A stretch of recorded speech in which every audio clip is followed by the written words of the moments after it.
Video ini disponsori oleh Odoo. Udah ada 1 bulan semenjak video terakhir. Akhirnya admin kembali lagi membuat video panjang. Anjay, biasa banyak hal yang terjadi di real life.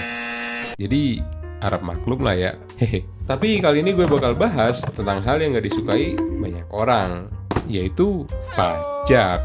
Dimana kita dipajak, disitulah kita di Indonesia. Hehe. Soalnya ya gimana gak suka. Misalnya kita beli makanan ke rumah makan, harga makanannya 10.000, terus kena pajak 10%. Berarti kita harus bayar 11.000. Padahal kalau gak ada pajak, 1.000 ini bisa dipakai buat beli minuman 1.000-an. Apalagi kalau ada parkir yang harus bayar 2.000. Jadi 3.000 udah hilang sia-sia. Lebay lo bang, 1.000 doang juga. Gini deh, misal lo beli mobil Porsche Grand 911 seharga 2M dan kena pajak 10%. Jadi uang yang harus lo keluarin itu 2 miliar plus 200 juta buat bayar pajak. Lumayan kan 200 juta? Padahal kalau nggak dijadiin pajak, ini bisa dipakai buat hal lain. Bisa buat rumah, bikin usaha, sawer bidu. Jadinya pajak ini nggak bisa kita rasain secara langsung. Terus kalau gitu fungsi pajak buat apa kalau nggak bisa dirasain secara langsung?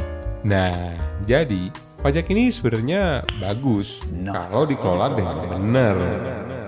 Ini tuh kayak semacam uang kas kelas lah. Di sekolah tuh biasanya 1 minggu sekali bendahara ini mengutin uang kas kelas kan.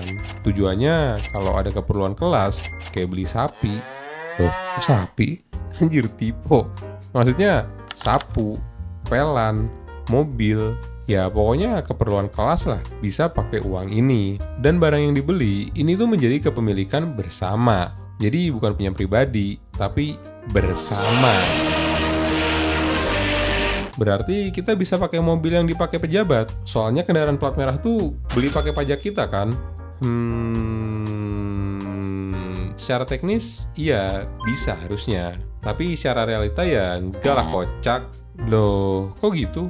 Ya karena ada yang namanya fungsi dan aturan. Soalnya mobil dinas yang dibeli dari pajak, ini jadinya barang milik negara. Tapi kita juga punya hak atas barang itu. Hak di sini maksudnya hak buat dapat transparansi dan hak buat ngawasin. Kayak misalnya kita dikasih tahu beli apa aja, harganya berapa, dipakai buat apa, kenapa Alphard bukan Avanza. Terus kalau ada di restoran mewah waktu malam minggu, kita boleh nanya, ini dipakai dinas atau dinner? Hehe. Makanya sebagai rakyat remehan biasa kayak gini, ya nggak bisa pakai. Nih ya buat orang-orang yang suka jadi magnet. Emang bener, pagar pembatas jalan itu dibangun pakai duit rakyat. Tapi ya bukan berarti ini punya kalian juga, jadi bisa kalian bawa. Lagian kalau pagarnya dipasang lagi, ini ya pakai uang rakyat lagi. Makanya jangan rusak fasilitas umum. Maling fasilitas umum. Tapi selain buat beli barang-barang atau ngebangun, pajak juga bisa dipakai buat hal-hal bermanfaat lainnya.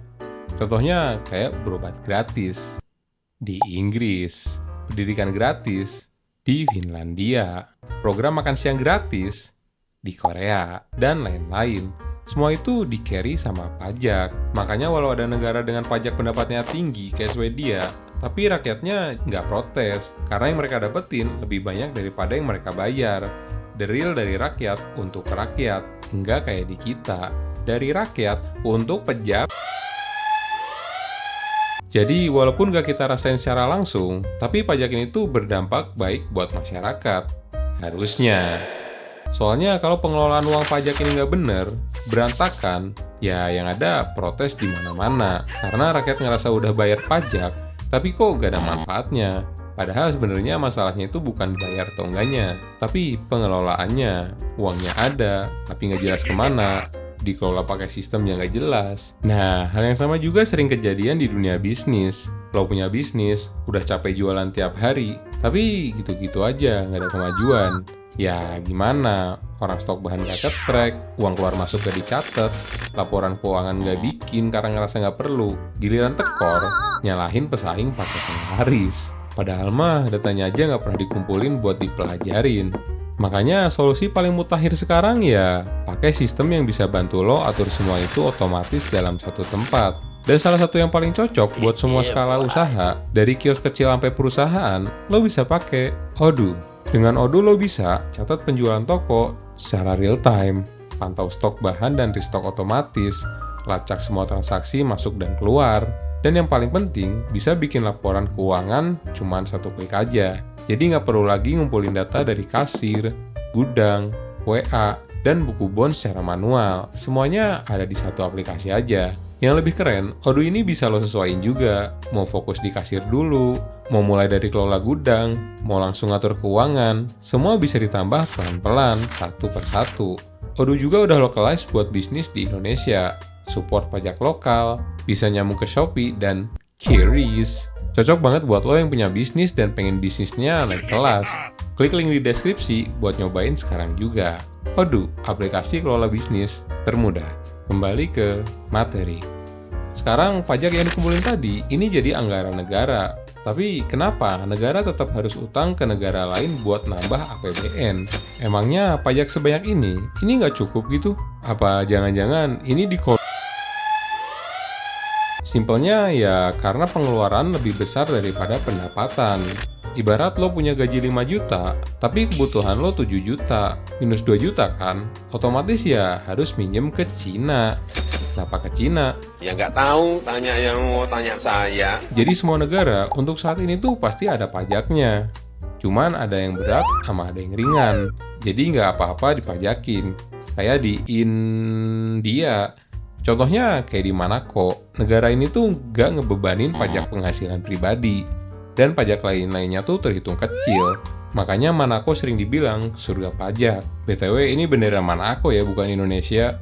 Gak mungkin dong kita bisa bebas pajak penghasilan. Ya kan? Gak mungkin kan? Gak mungkin lah, pasti. Jadi gitu sih fungsi dari pajak dan kenapa kita dipalakin. Maksudnya dipajakin. Intinya buat kesejahteraan bersama.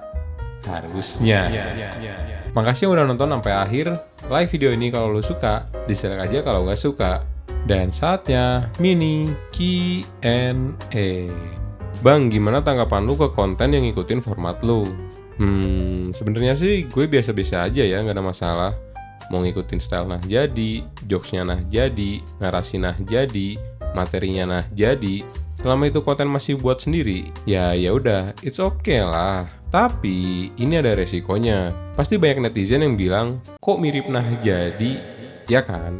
Soalnya gue juga pernah ngalamin di masa-masa itu. Dulu style gue hampir mirip banget sama jadi gini bro. Akhirnya banyak orang yang bilang, kok mirip jadi gini bro? Dan karena banyak kritik dan saran yang masuk, akhirnya gue coba buat formula gue sendiri yang kayak sekarang. Jadi saran gue sih, biar gak banyak di komen sama netizen, kok mirip, mungkin bisa coba buat kembangin lagi konsep yang udah ada. Jadi konsep yang baru. Karena ini buat brandingan juga kan. Gitu aja sih. Dah ya, satu aja. Makasih yang udah nonton dan bye-bye.